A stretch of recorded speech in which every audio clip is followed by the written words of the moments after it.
Сайн байна уу үзэгчдээ. Энэ удаагийн подкастын дугаар маань эхэлж байна. Өнөөдөр манад зочноор арилжаач Хатнаа тий. Хатнаа маань ирсэн байна. За үзэгчдээ өөрийгөө танилцуулаач. За сайн байцгаана уу? Намайг Хатанбаатар гэдэг. За арилжаа гэдэг ерөнхийдөө 5 жилийн хугацааны нүүрийг үзэж байна. За тэгээд би одоо 21 настай. За арилжаа эхлэхийн өмнө одоо яг анх сурж байхдаа яг юу хийжсэн бэ? За би болохоор нөгөө яг арилжаа анх яг сурахаас өмнөх үе болгоо би өөрөө 10 жилийн хүүхдээсэн. За тэгээд ерөнхийдөө нөгөө барилга дээгүүр их ажиллаж явдаг зуны 3 сар тий. За тэгээд би ч өөрөө барилгын инженер болох мөрөөдөлтэй байсан. За тэгээд манай би ч нөгөө ахыгаа ер нь дагаад инженер болъё гэж бодоод тэгээ ерөнхийдөө нэг инженерийн ингээ мэрэгчлэг судлах гэхээр бас нэг жоохон хүнд талтай. За яагаад тэгэхээр одоо нөгөө гэр бүлтэй нөгөө хангалттай цаг гаргаж чадахгүй. За 103 тоош ингээд яг нийт цаг ингээ бодглохлоор баг өглөөний 8 цагаас баг оройн 12 хүртэл ингээд баг заримдаа ажилтдаг байхгүй барилгын ажил чинь. За тэгээд би яг хөө тэр хугацаанд за би ингээд төгсөх болж байгаа юм байна. За тэгэнгүүтлээ төгсөх болж байгаа юм чинь би мэрэгжил яах вэ? За мэрэгчлээ зөв сонгох хэрэгтэй. За барилгын инженер гэсэн юм чинь миний барилгын инженерийн мэрэгжил яг ямар байдаг вэ? Цаг хугацаа тэгээд цалин мөнгө төгрөг яг ямар авах вэ гэдгийг сайн тунгааж бодсны эцэст. За тэгээд би яг арилжаанд яг хамгийн анх хөл тавьж исэн үе болонгод за нэг би ч нэг 9-р анги төгсдөг жил би нөгөө Instagram-аар нөгөө яг reel хөгжиж исэн үе шүү дээ тэр үед чинь. Тэгээд яг reel хөгжиж исэн үеэр Instagram reel ухааж исэн чинь яг тийм арилжааны талаар мэдээлүүд их гарч ижсэн байхгүй одоо нөгөө гадаад арилжаачтай айгүй мэдээлэл хуваалцдаг.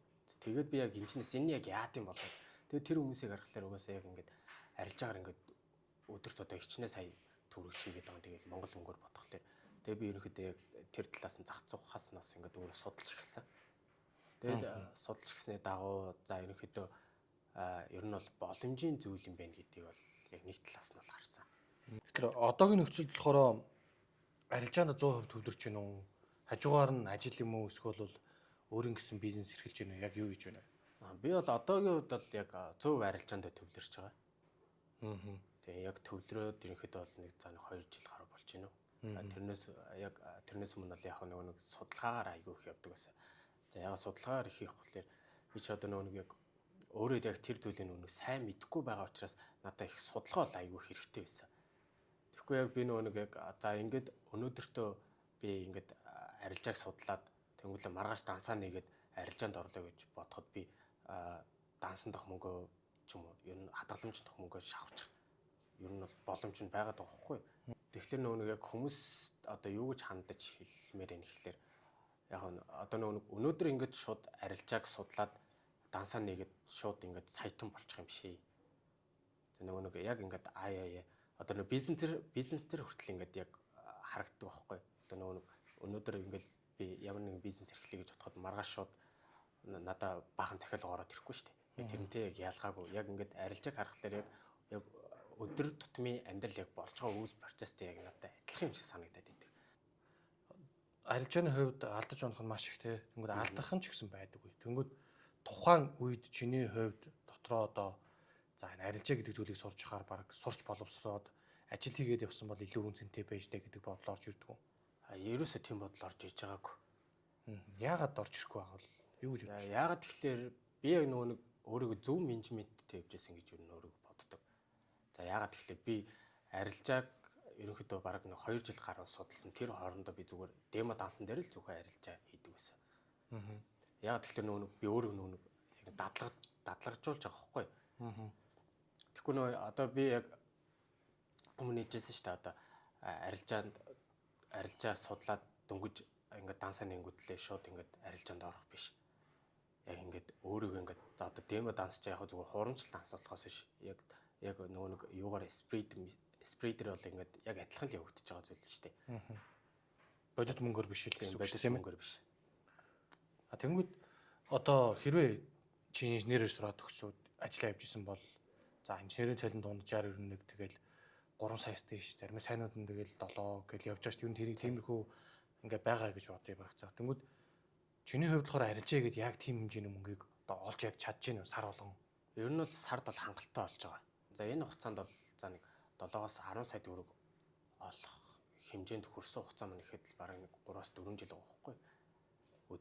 Өдөртөө ч юм уу эсвэл яг нэг ингээд арилжаа бол угаасаа яг сардаа яг тогтмол гэсэн үг биш. Яг нэг заримдаа алдангтай үе байна, заримдаа ингээд ашигтай үе байна. Өдөрт заавал 4-500-аар нь хийгээд байхгүй. Заримдаа хасах 2-6 ч унах тохиолдол байдаг тий.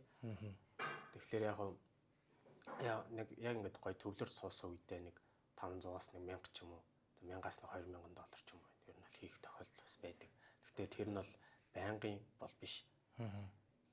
Тэгээд заримдаа стоп лосс цохиулах үе байна. Тийм яг тэр үедээ бол би стоп лосс цохиулсан үедээ шууд дахиад арилжаа нэгж нөгөө нэг алдагдлаа нөхөхгүй дулаарай гэдэг. Яг нөгөө нэг сэтгэл санаагаа нэг гоё засаж агаад тэгээд за яг би юун дээр алдчихв гэдгээ сайн тунгааж бодсныхаа дараа арилжаагаа нийдэг. Ингээд маш залуугаас одоо арилжаа гэдэг зүйлийг сонирхоод гэр бүлийн хувьд бас үйл ойлголт гардаг баг. Ягаад гэвэл чамаас бас асууж шít. Сурахгүй мó яг юу хийгээ яваад байгаа юм те. Тухайн арилжааны талаар мэдлэгтэй гэр бүл байна, мэдлэггүйч гэр бүл байна тийм үү. Тэнгүүт тэр тал дээр ямархуу бэрхшээлүүд гараад өмнө нь байсан тэр бэрхшээлүүд яаж шийдсэн гэ одоогийн нөхцөл гэр бүл нь яаж хүлээж авдаг вэ? За наад тал дээр чинь болонгууд манайхын одоо гэр бүлийнх нь хүний одоо нэг ах нь ерөнхийдөө нэг энэ арилжаа гэдэг зүйлийг судлаад бас нэг хажуугаар нь ажиллага хажуугаар хийдэг байсан байлээ. Тэгээ нөгөө нэг надаас манайх асууж ирсэн. За миний дүү ингээд яг яах чинь гэд. Тэнгүүд нь би бол за одоо нэг ийм судалж байна гэд. Ингээд хөрөнгөний зах зээлийн талаар ингээд бас нэг хөөрхөн дэлгэрэнгүй мэдээлэл өгöd нэг иймэрхүү өмдөн судалж байгаа гэд хэлж өгсөн. Тэгээ яг тухайн үед намайг л яг нөгөө өөрөө нэг сайн мэддэггүй байсан болохоор зааханд орлоод үзэхгүй гэж надад нэг удаа хэлсэн. Тэгээ тэрний дараа нэг хэсэг хугацааны дараа манайх чи нөгөө арилжаагаа хийж байгаа юмуд нь би яг судлаа л байна гэсэн. Наад чинь дими юм билээ. Нөгөө бэрхжи чинь ах нь хийж исэн билээ. Тэгээд ерөнхийдөө амжилт олоогүй. Тэнгүүд одоо чи наадах бол арай өөр зүйл хий. Эсвэл Япон, Солонгос юу инженерээр сур гэдэг. Намайг шахаж шаардсан. Тэгээ би яг өөрөө яг ингээд өөрөө яг энэ зүйлдээ зоригтой тууштай хандж байсан болохоор би ерөөсөө шантрыг гэж ерөөсөө бодож байгаагүй. Тэгэл эцсийн ихэлсэн юм чинь эцсийн үзье гэж бодоод тэгээ би гэр бүлийнхэн талаас яг за би одоо яг энийг болиоч гэж хэлээгүй, өргөжлүүлнэ гэж хэлээгүй. Тэгэл яг чимээгүй л явуулсан. Тэгэж явсаар юм байж чад өдийг хүрсэн. Тэгээ би чи яг 10 жилээ 2 жилийн өмнө төгссөн юм чинь. Тэгээд манай ээж болонгод яг за ингэж сурахгүй мó гэж хэлжсэн. Тэгээд би яг сурах тал дээр ерөөхдөө одоохондоо байж нэг жил гарамтай нэг жоохон завсарлаад нэг арай өөр зүйл рүү яваад үзье гэж гээд ээжтэй нэг ойлгуудад хэлжсэн. Тэгэл яг тэрнээс хойш чинь жил гаруй өнгөрөөд тэгээ би ээжтэй би зөвхөн ээжтэй л хэлжсэн. Ээж би нэг юм мэдгээ гэд. Тэгээ яг наанаас ашиг болж нөгөө яг гайгүй болоод байгаа. Тэгээ манай ээж чинь бас нөгөө өөрөө бизнесмен юм болонготоос яг тэр тал дээр айгүй ойлгодог. Нөгөөсөө яг бизнес дөнгөж эхэлж явах үедээ ашиг болоо явдаг юм чинь яг арилжаач гэсэн ялгаагүй байх гэж манай ээж бас бодсон байх гэж боддتي. Тэгээ яг тэр тал дээр бас надаа ингээд хаяа ингээд мөнгөгүй болсон үед ээжээсээ ингээд ээж нь хүн мөнгөгүй болчлоо та нэг $100 зээлэхгүй эсгэн гот тэгэл миний хүн нөгөө нэг арилжаанд зориулах чинь үгүй харин тийм их гот тэгэл ээж нь ойлгол бас нэг $100-200 ингээд бас данс хийнэ гэж өгдөг гэсэн бас тэрэнд нас аягүй баярлж өгдөг байхгүй. Яг тэгээд босод гэр бүлийнхэн гишүүдэд бол нэг тэрнийх талаар бол нэг ярьж байгаагүй. Тэгээд яг сүүлийн одоо 2 сарын хугацаанд л одоо нэг ийм хийж байгаа гэдэг ерөөдөө танилцуулаад дэлгэрүүлээд яриа явж байгаа. Тэгээд яг тэгээ нөгөө яг зарим тохиолдолд бас нөгөө итгэхгүй байх зүйл бас байдаг байхгүй. Тэрэн дээр нь л яг тэгэл одоо нэг ийм байгаа би ингэж ашиг хийсэн энийгээ ингээд татцсан байгаа. Тийм тэгээд энэнгаараа ийм хөдөлтөж авсан гэдэг бас нэг бас яриа явахлаар бас нөгөө нэг бас тэр талаараа ингээд мундаг явж байгаа юм чинь гэдэг бас нэг яг тэр тал дээр нэг дэмжих юу одоо сүүлийн 2 сарын хугацаанд л ажиглаж байгаа. Арилжаа хийж ихснээс одоо хувь хүн талаасаа гэсэн үг. Санхүүгийн талд юм шүү те. Хувь хүн талаасаа чамд одоо ямархуу хөгжил дэвшлүүд гарч ирсэн. За ерөнхийдөө бол арилжаа хийгээд надаа өөрчлөгдсөн зүйл их юм бол сахилга баттай болж ирсэн. Тэгээд яг нөгөө нэг одоо мөнгөний үнцнийг арай бас өөр талаас нь мэдэрч ирсэн гэх юм уу? Одоо өөр талаас нь гэдэг нь. Тий. За өөр талаас нь гэхэлэр одоо нөгөө нэг манай үеийнхэн бол за би яг зүгээр өөрөө хувийн л бодол манай үеийнхэн нөгөө нэг бас одоо аав ээж их мөнгөөр ч юм уу ингээл аав ээжээрээ маш ахуулчаал ийшээ тийшээ нэг зугаалж яваад эсвэл зугаа цэнгэл хөөдөг. Бас ер нь бол мэрсэр хүмүүс байдаг. Тэгээд яг хад тэр талаас харахаар нөгөө тэр хүмүүсийн мөнгөний үнцнийг мэддэггүй. Их ер нь бол мэдээд байдгүй. Өөртөө хөдөлмөрлөж олоогүй ч гэсэн. Өөртөө хөдөлмөрлөж олоогүй. Яг тэгээ өөр нэг яг тэгээд ярихлаараа бас өөртөө хөдөлмөрлөд олцсон юм шиг бас ярьдаг хүмүүс байдаг байхгүй. Тэгээ яг тэр тал дээр бол чи яг нөгөө мөнгөний үнцнийг яг юун дээр мэдэрсэн бэ гэхэлэр яг одоо өмнөхөн яг арилжааг хийхээс өмнө бол нэг мөнгөний үнц нь бол нэг мэддэг байсан. Яг ажил хийдэг байсан ч гэсэндээ нөгөө 3 сая төгрөг болдог. Тэгэл тэр 103 сарын хугацаанд тэгэл нэг 10 сая төгрөг. Тэгэл тэднийг нөгөө нэг утас тэгэл хувц хичээлийн хэрэгсэл зориулж байгаа. Тэгэл нөгөө нэг үлдсэн мөнгөөрөө найзуудаа дайл цайж явдаг ч юм уу тий. Ажил хийсэн юм чинь тэгэл тэрнээс хойш би яг тэр мөнгөний үнцнийг гэдэг мөнгө ер нь бол алдах нь амарх юм болох нь хэцүү юм байна гэдэг би яг арилжаан дээрээс харсан. Тэгээ би яг анх эхлэхдээ нэг $50-аар нэг дансаа цэнэглэж үзээд ороод би зүгээр цагийн дотор л тэр бүх мөнгө алчих واخгүй. Тэнгүүт би энэ $50-ыг олоход бүхэл бүтэн нэгээс 2 өдрийг зарцуулдаг. Барилга дээр ажиллаад тий. Тэнгүүт би зүгээр энэ 2 өдөр ажилласан мөнгө зүгээр юм арилжаанд ороод алдчихлаа шүү дээ. Тэгэхээр мөнгөийг ер нь бол алтхаас илүү олох нь аюу хэцүү юм байна. Зөв. Тэгэхээр саяны тэр үг чинь бас айгүй гоё юм те. Мөнгийг одоо алдах нь амархан болох нь хэцүү гэж те. Санхүүгийн зах зээл дээр тэр бол бас олон хүн хэрэгтэй, сонсох хэрэгтэй байх гэж бодож байна. За дээр нь нэмээд арилцаа хийж эхэлснээрээ бас мэдээж амьдралын хэв маягч хувь хөндлөлтөд сөрөг тал үүссэн үү? Ямар сөрөг талууд гарсан бэ? За яг нэг яг эхлээд нэг дансаа цэнэглээд яг арилжаанд яг бэлэн болсон гэж өөрийгөө бодоод арилжаанд орох үедээ яг нэг бас ингээд шууд олчихгүйгээр нэг алдах үеуд бас нэрсээр байсан. За тэрэн дээр бол нэг жоохон бухимдах асуудал гардаг. Одоо нэг өөрийнхөө гэхдээ яг тэрийг нэг дараад нь бол анзаарчлаа юм л да. Одоо би яг өөрөө ягаад тэр мөнгийг алдсан бэ гэхээр тэр брокер ч юм уу эсвэл тэр хөрөнгөний зах зээл нь тэр мөнгийг хамаад алга болчихоогүй. Би өөрөө нэг сэтгэл зүгээ барьж чадаагүйсээ болоод тэр мөнгө бол алдсан. Өөрөө арга бариллаа жоохон буруу талд ашигласан ч юм уу. Тэр талаасаа болоод нэг мөнгө алдсан учраас яг нэг хэсэгтээ нэг 10 минутын хугацаанд нэг жоохон тэрэх асуудал байдаг ч юм уу. Тэгэнгүүт тэгэл яг асуудлаа ингээд өөрөө тунгааж бодоод үзэхлээр яг угаасаа миний өөрийн далдаа юм чинь би өөрөө энийг тасаад цаашаа залруулад явах хэрэгтэй гэсэн үгнээс ер нь бол яг өөртөө их ярилцдаг байсан.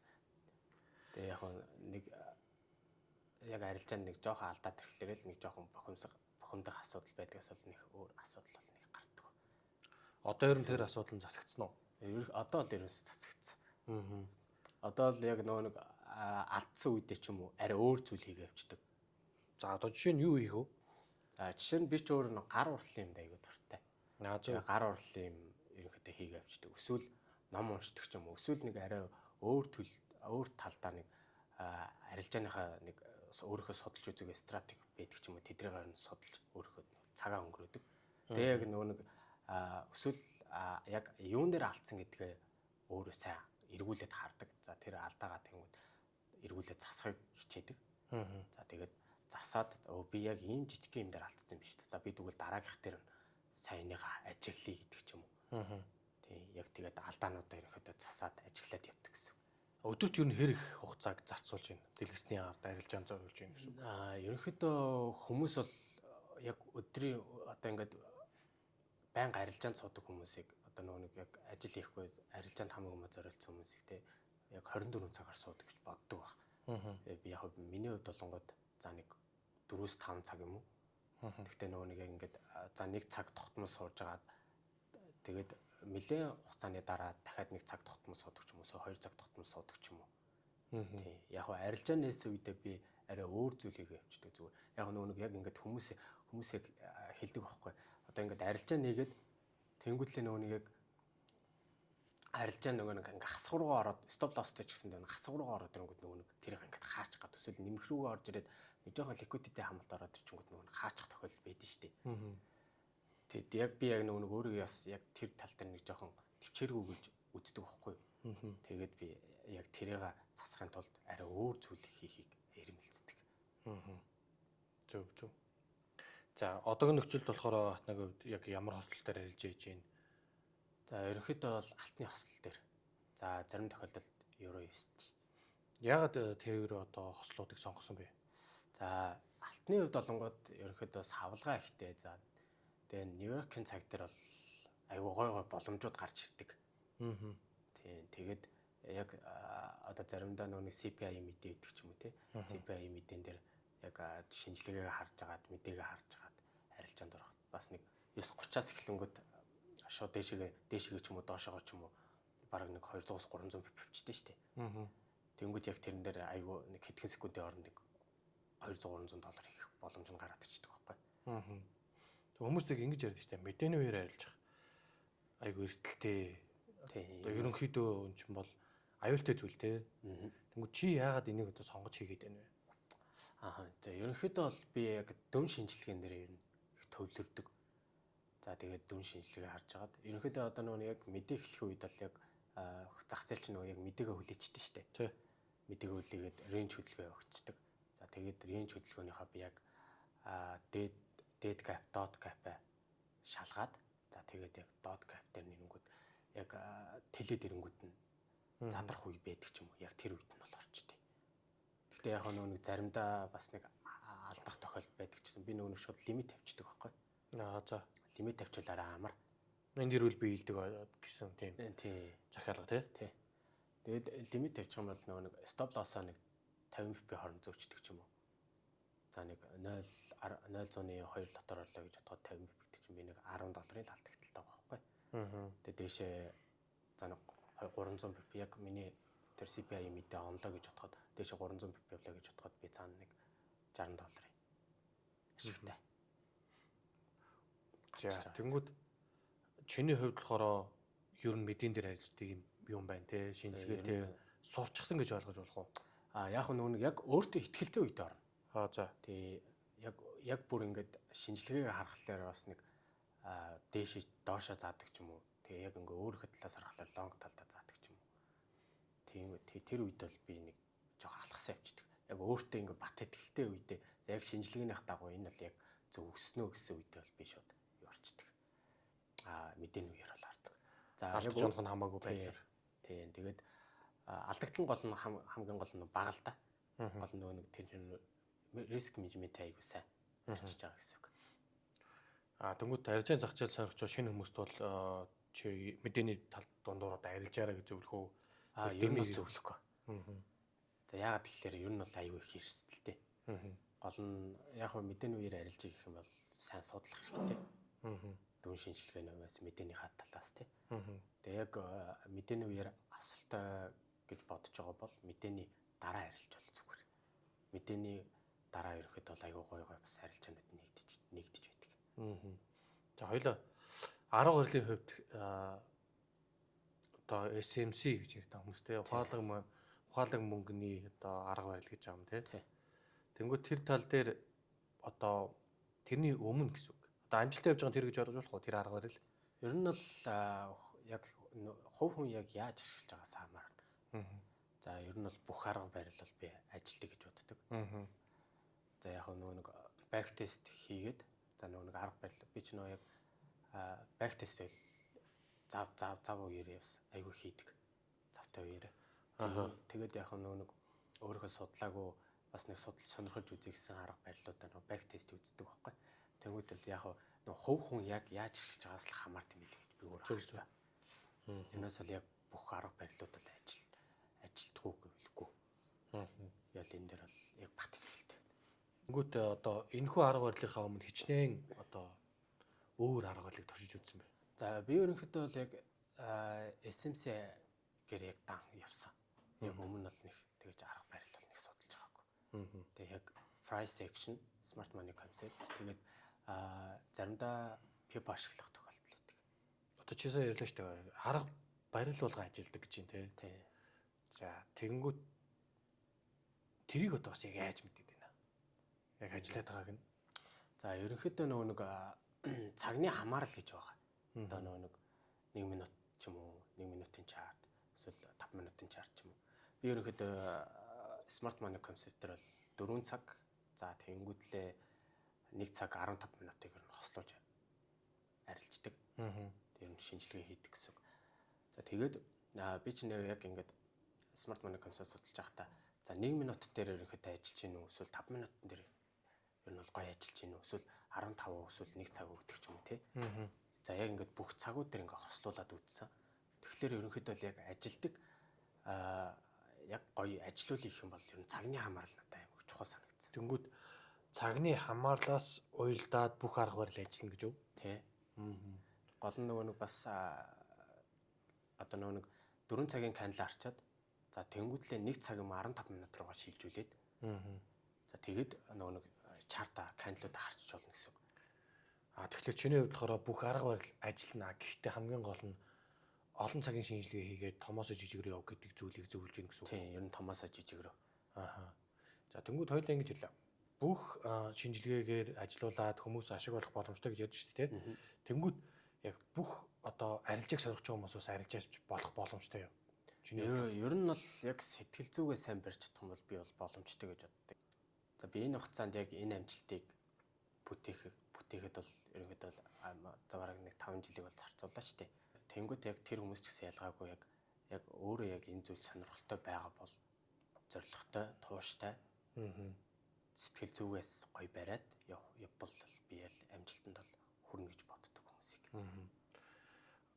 Одоо ингээл ер нь бүхэл арилжаач ярьдаг л да. Сэтгэл зүгээ бариад хянаад гэд ярьдаг тий. Тэнгүүд хүн болго өөр баг. Чиний хувьд болохоор одоо ойлоо тэр шийдвэр гаргах гэж шүү дээ. Яг яаж сэтгэл зүгээ бариад байгаа эсвэл хянаад байгаа ямар арга хэрэглээд байгаа эсвэл одоо юу гэдгийг амьдралын хөвшөөлөл нь өөр болоод байгаа юм уу? Тэр талаар ингээд яриач. За тэр тал дээр болонгод за сэтгэл зүгээ яг яаж бариад юм гэхлээр за арилжаанд орох үедээ одоо нэг хүмүүс нэг алдах ирэхгүй мөнгө ч бас байдаг шүү дээ хүнд. За тэгэнгүүт тэр хүмүүс нэг яг алдах ирэхгүй мөнгөөр орж байгаа л ер нь арилжаа хийгээд хэрэггүй гэсэн.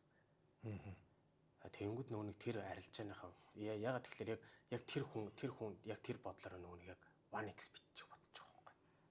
Арилжааг бол бэжиг бодож гэсэн үг. Зүгээр өнөөдөр зам би ингээд мөнгөний эрэхтэй за нэг дансандаа нэг $50 байдаг ч юм уу тий. За тэнгүүтлээ надаа нэг зайлшгүй нэг $300 хэрэгтэй болдог ч юм уу. Тэнгүүд би энийг гэлз өсгөчээ. Гэхдээ би энийг алдах хэрэггүй гэж бодох юм бол тэр мөнгө бол зүгээр л хэрэггүй болол алга болчих واخхой. Тэгэхээр чиний зүгээс бол одоо яаж тэр зүйлдээ одоо хандаасаа гэж бодож байна. Хандлага нь ямар байгаасаа гэж бодож байна. За ерөнхийдөө бол яг тэр талаас хандлага гэх юм бол риск менежментээ сайн барих хэрэгтэй. Яг алдах ирэхгүй мөнгө гэж бодож л байгаа бол риск менежментээ айгүй сайн барих хэрэгтэй. Тэгээд дээрэс нь лото болж өгвөл багаар. Тэгэхгүй манайхан ч нэг $50 дансан дээр ч юм уу $100 дансан дээр баг марж шахаад. Баг за нэг $5,000-аас $10,000 дансан дээр арилждаг. За стандарт лотоор ерөөхдөө бол арилж 50-аас нэг $100 дансан дээр л арилчаад идэв шүү дээ. Тэгээд нөгөөх нь нэг зөв нэг 3-4 секундын хооронд ер нь шатчих магадлал айгүй өндөр идэх байхгүй. Тэгэхээр болж өгвөл риск менежмент тэгээд бас стоп лоссыг л заавал тавих хэрэгтэй гэж зөвлөмөр идэг. Ер нь даахгүй ч байгаа бити өрөөрэй гэсэн. Тийм даахгүй ч байгаа ерөнхийдөө л бити өрөөрэй гэсэн.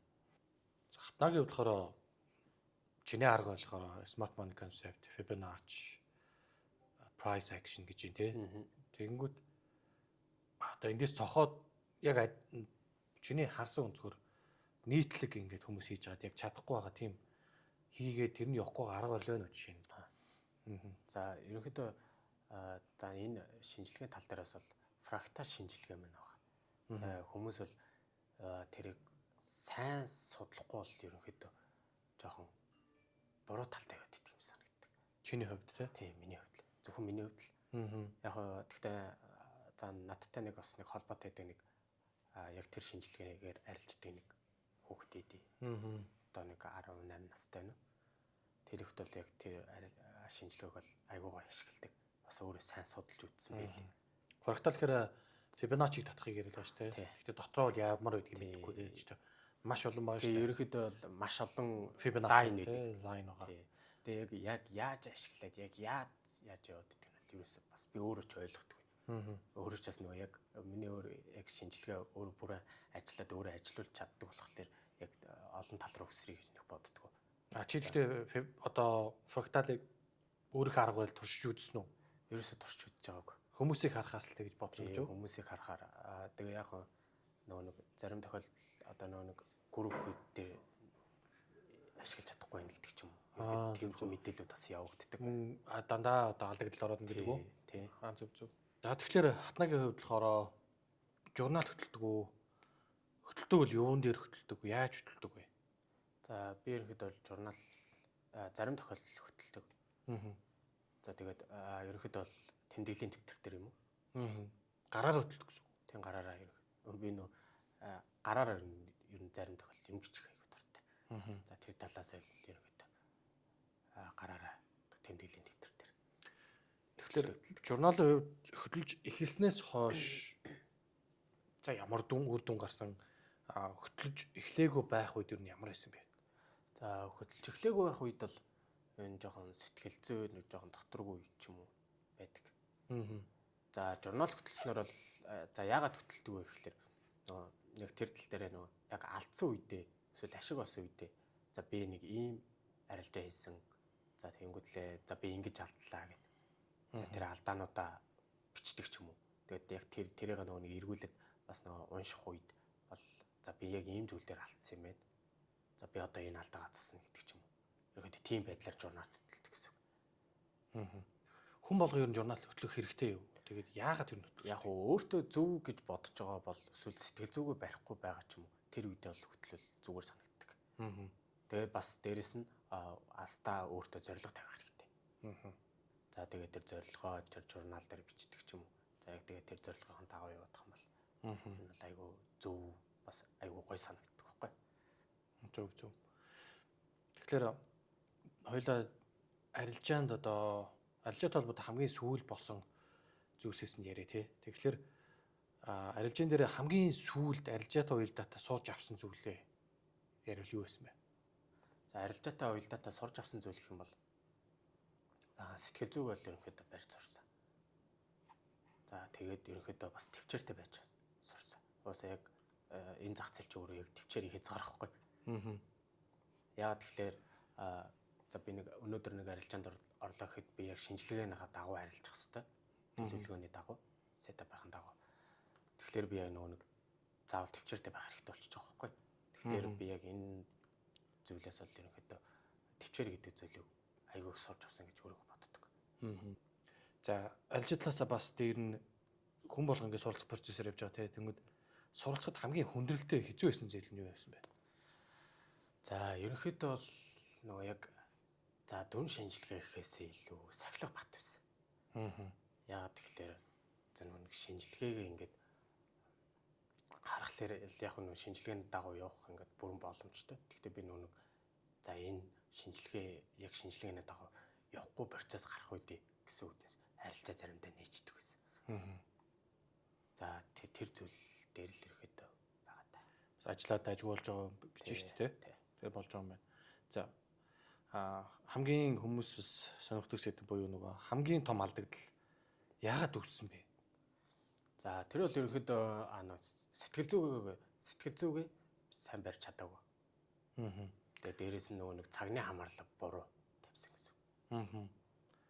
За нууц шул мөнгөн дүнгээр хэлвэл хамгийн том алдагдал нь хэдэн доллар байсан бэ? За нэг ойролцоогоор нэг Монгол мөнгөөр утгахлаар нэг 30 сая төгрөг юм уу? Зөвхөн нэг арилж байгаа. Нэг өдөрт нэг 2-3 арилж байгаа. Тэр үед яагаад нэг арилжаа зогсчоогүй алдагдал төрчөөд дахиад ингэ яваадсан бэ? Нөгөө яах вэ? Нөгөө нэг сэтгэл зүгээ нөгөө нэг яг тухайд нөгөө нэг ингээд өмнөх өдөр нэг таагүй зүйл болоод тэрнээсээ нөгөө нэг хамааралтайгаар тий хамааралтайгаар. Тэгэхээр нөгөө нэг яг арилжаа нээх үед хаах үед бас нөгөө сэтгэл зүй амар чухал юм билээ. Тэгэхээр сэтгэл зүй тайван бос үед битээ арилж яраа л гэж юм шүү дээ. Тэгэхэд сэтгэл зүй тайван бос үед ер нь арилжааг бүр хараад ч юм ирэхгүй. За тэгвэл хамгийн одоо том урам зориг авсан мөч гэвэл хамгийн том урам авч ирсэн зүйл гэх юм бол за нэг 4 сарын өмнө болж ирсэн. За тэр зүйл маань яагаад болсон бэ гэхээр за нэг 7 хоногийн хугацаанд байна уу? Ерөнхийдөө яг ингээд бүтэн 7 хоногийн хугацаанд арилжаа хийгээд бүгдээрээ ТП авчихсан. Нэг ч алдагдал байхгүй. Тэгээ яг тэр зүйл яаж хүрсэн бэ гэхээр яг би өөрөө төлөвлөгөөнийхөө дагуу, сетапын дагуу ингээд өөрөө төвчээртэй байсны үүднээс яг тэр амжилтанд хүрсэн, тэр урам зориг авсан гэж боддог. Урт хугацааны одоо үр дүнгээ амссан гэж ойлгох нь шүү дээ. За тэгээд ер нь бол үзэгчтэй дэлгэцийн ард арилжаа сонирхож сууж байгаа хүмүүст одоо өгөх 3 зөвлөгөө гэвэл яг ингээд за техник шинжилгээний хувьд, сэтгэл зүйн хувьд, риск менежментийн хувьд гэдэг нэг ингээд салгаад за эхлээ хоёулаа нэг нь явчих тий. За техник шинжилгээний хувьд ямар зөвлөгөө өгөх вэ? Цагны хамаарал. Тэгээд яг хаана яг ямар цэг үүсэж чинь, хаана higher low цэг үүсэж чинь тэдрийг сайн ажиглал. Тэгээд яг юуныхаа трендийнхаа дагуу ерөнхийдөө харилцаагаар. За хүмүүс ингээд яг шорт харсан бол яг тэр чигтээ ингээд шортаар авчдаг байхгүй. Ерөөсөө лонг талдаа харахгүй. Тэгэхээр нөгөө нэг яг хоёр талдаа яг хаана яг шорт нэгдэхээр вэ, хаана лонг нэгдэхээр вэ тэдрийг сайн ажиглал гэж зөвлөмөрдөг. За дараагийн асуулт. Сэтгэл зүйн хувьд одоо чиний хувьд ажилласан арга яаж одоо сэтгэл зүгээ хямдгийн эсвэл чиглүүлдгийн яг 100% бас барьж ин хэрэгцээ баг те. Бусад хүмүүс юу зөвлөх вэ? За сэтгэл зүйн тал дээр зөвлөгөө өгөх юм бол за миний талаас гэж бодлоо гэхэд би өөрөө сэтгэл зүй тайван бос үедээ ер нь арилжаа нэх нээдгүү. За арилжаа нээсэн ч за арилжаа нэгээд алдангад орсон үедээ ер нь дахиад арилжаа нээдгүү. За хүмүүсийг би ингээд анзаараад байхад сэтгэл зүй тайван үедээ арилжаа нээчихэд алддаг ч юм уу те. За алдсныхаа дараа алдагдлаа нөхгүй дулаардаг ч юм уу. Тэгэж явсараа байж байгаа нөгөө баг дансаа шатаачаад байдаг тохиолдол бас мэрсэр байдаг байхгүй. Тэгэхээр би яг тэр тал дээр зөвлөх юм бол яг сэтгэл зүй тайван бос үедээ битгий арилжаа нээ. Яг сэтгэл зүгээ тайван доктортой болгочод арилжаанд орол зүгээр гэж боддог. Ягаад тэгэхээр өнөөдөр боломж алдчих юм бол дараад нь боломж олдохгүй гэж байхгүй шүү дээ. Маргааш боломж байгаа, нөгөөдөрч боломж байгаа, сарын дараач боломж байгаа. Тийм болохоор боломж бол үргэлж хөрөнгөний зах зээлд нээлттэй байдаг. За гоё зөвлөгөө байна. За дараагийнх нь буюу риск менежмент. Чиний хувьд хамгийн шилдэг ажилдаг одоо жишээ гэсэн үг. За магадгүй те чиний хувьд риск менежментийг яаж хийцэн гэвэл жишээ нь заавал нэг шагнал болон эрсдлийн risk reward ratio гэж байгаа те тэрийг 1-ийг харьцах 3 ч байт юм уу 1-ийг харьцах 5 ч байт юм уу тэрийг яаж одоо тохируулдаг тэр зэт талаараа дэлгэрэнгүй яриач. За риск менежментийн хувьд бол ер нь бол дансны хэмжээнээс хамаарна. За жишээ нь би өнөөдөр $100 данстай байлаа гэж бодоход за нэг өдрийн алдаг за нэг арилжааны алдангаа нэг хувь ч юм эсвэл нэг байлаа гэхэд хамгийн дээдлээ 5% хэмжээтэй байл зүгээр. Тэрэн дээр ингэж ярьж гарч ирдэг ш нэг хүмүүс. Жижиг дансыг одоо чинь $100 данстай 5% эрсдүүлээд ингээ яваад байвал хэрэглээний мөнгө олж чадахгүй гэсэн яриа гардаг тий. Тэнгүүт тэрэн дээр чиний зүгээс болохоор юу гэж зөвлөх вэ? За тэр зүг дээрээс зөвлөх юм бол за ерөнхийдөө хүмүүс $100 шууд марж шахчаад идэг. Тэр бол буруу. За багаар айжмаар яг ингээд өөртөө дансандаа тохирсон лоттой арилжаа нийтгэх ч юм уу те. Тийм байдлаар гоё зөв менежменттэй явах юм бол ерөнхийдөө $100 донс $1000 $2000 болтлоо өсөх боломжтой гэсэн үг.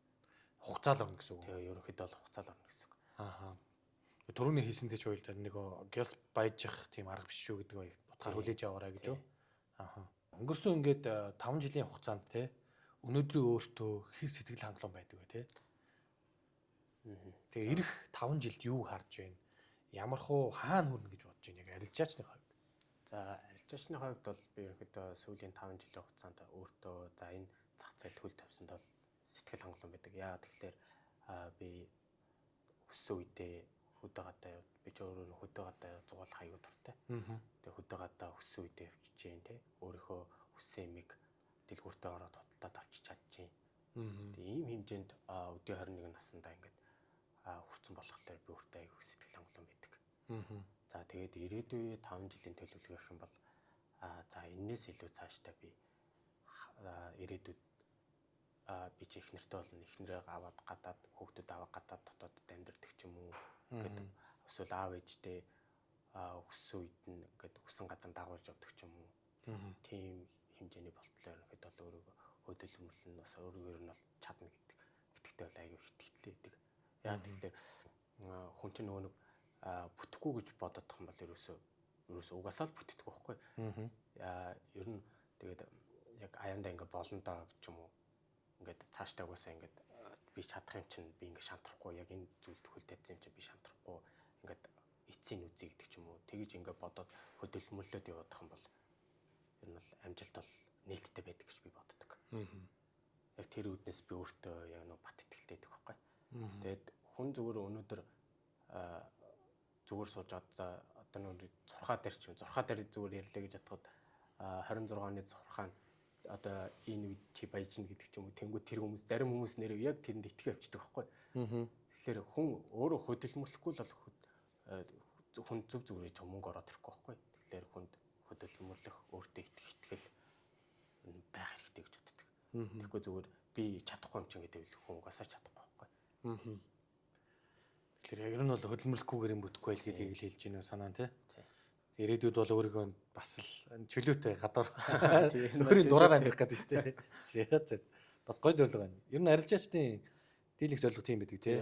Бусдын хараат бус ажил төрлөө өөрөө хийдэг бүх юмаа өөртөө зохицуулдаг тий. Эрхчлөл гэдэг ааш тий. Тэр нь бид нар чи яг угаасаа зөвхөн хүнд юмаа флексд гэж биш. Өөрсдийнхөө ирээдүйд би ямар тий. Хүүхдүүдтэй эсвэл аав ээжтэй өссөн үедээ цаг гаргацдаг өөрөө өссөн үедээ гадагшаа явцдаг. Тийм л байх зорилготой болохоос яг ингээд хүнд би нэрэд өдөрт хэдэн сая доллар олдог эсвэл хэдэн мянган доллар олдог гэж хүнд флексд гэж энэ зүйлийг хийгээг байхгүй. За тэгэхээр хатнагийн хувьд өөр гэсэн community тий. За тэгэнгүүт бусдаас одоо тухайн community-д гоё зүйл нь юу байд юм бэ? Яг community-тэй болсноос чамд ямар даваа тал өгсөн бэ? Бусдад одоо зааснаа тий. За юуг яг сурч авсан бэ гэхээр би одоо нэг анализа мэдээж VIP хүмүүстэй ингээд хүргэдэг. Ингээд за би ийм арилжааг ерөөхдөө харж байна. Би эсвэл ийм арилжаа нийлээж гэдэг ч юм уу тий. Тэгэнгүүт би нөгөө яг тэр хүмүүсийн мөнгийг нөгөө нэг яг өөрөө зүгээр яг тэр хүмүүс өөрсдөө хариуцж байгаа гэсэн би яг тэрэнд нэг гол хүн болчихж байгаа байхгүй. Тэгэнгүүт би тэр хүмүүст яг ингээд өөрөө сайн суугаад яг өөрөө бүр баттай гэсэн оролтол ингээд явуулдаг. Тэгэхээр би яг нөгөө нэг илүү сайн ажиглах хэрэгтэй болчихж байгаа гэсэн үг шүү дээ. Тий.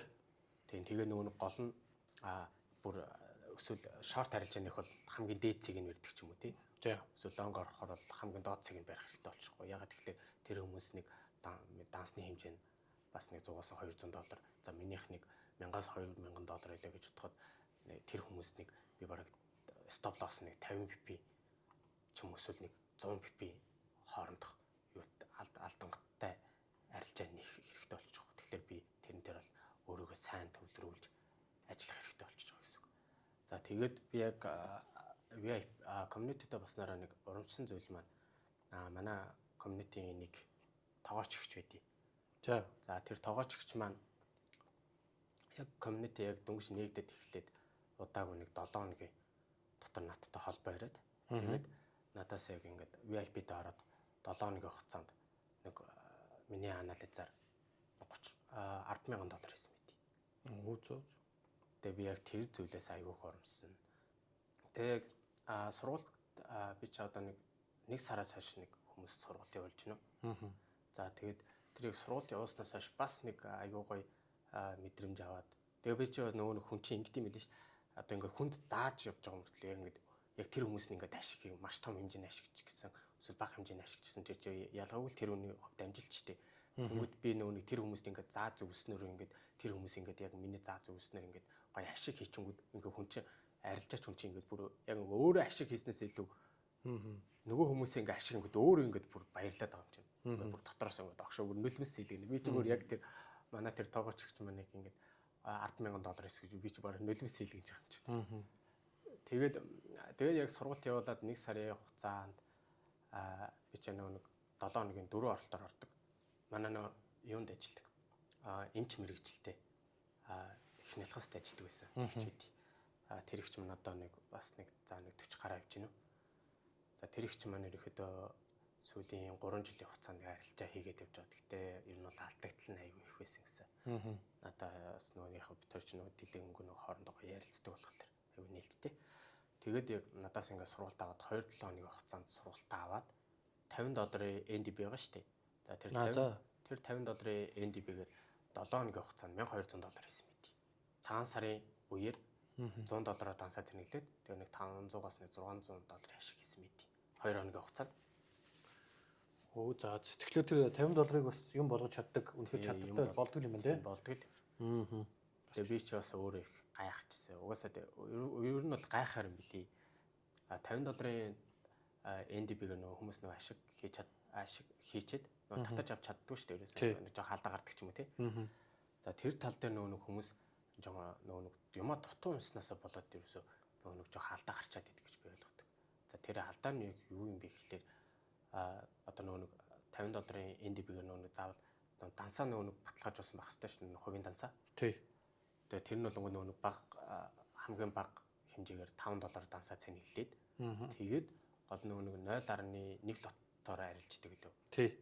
Тэгээ 0.1 лотоор доотлолтой арилцсан байх хэвээр. Тэгээд 4-5 арилжаа нээсэн байх хэвээр тий. Яг манай агч маань яг тэр дүрмээ баримтлаа. Тэр дүрмээ аягүй сайн унссан байлээ. Тэр дүрмээ сайн баримтлал яг тэр дүрмийнхэн дагуу яваад $1200-ыг тэгээд тэрийг бол амжилттай татсан. Би яг нөгөө хуулгын харуулъя гэж утсан чинь өөрөө авч юмцсангүй. Бас гоё мэт байна те. Тухайн хүнд бас нэг өдөр нэг удаа ч гэсэн бас хэрэг болсон бах те. Тэр чинь бас нэлээх мөнгө хэрэгж штэ. Монгол мөнгөөр чинь 7 хоногийн хугацаанд хэрэгж байгаа шин. 3 сая төгрөг. Одоо эмч мэрэгжил чинь үсрээд нэг 2 сая төгрөг авч ийн үгүй бис сайн мэдэхгүй байна. Тэгэхээр чинь 7 хоногийн хугацаанд тэр хүн бараг $1200 чи бараг нэг 4 сая гаруй төгрөг штэ. Тэгэхээр тэр чинь бас айгүй том амжилт واخхой. Тийм байна. Тэгээ 2 хоногийн хугацаанд $500-аас $600 гэхэлэр чинь бараг тэр чинь бас нэг 2 сая гаруй төгрөг хэрэгтэй авчиж байгаа واخхой. Тэгэхээр ерөнхийдөө энэ зах зээлд бас боломж бол байгаа. Тэгтээ хамгийн гол нь боломжоо хайж байгаа бол өөрөө сайн судлах хэрэгтэй. За тэгээд манай урилгыг хүлээн авч ирж подкаст манд оролцсон хатнадаа баярлалаа. За тэгээд ирээдүйн арилжаанд нь те ажилд нь бас амжилт хүсье. Хаа сайгүй нисэн явж идэг залхуулаарай. За баярлалаа.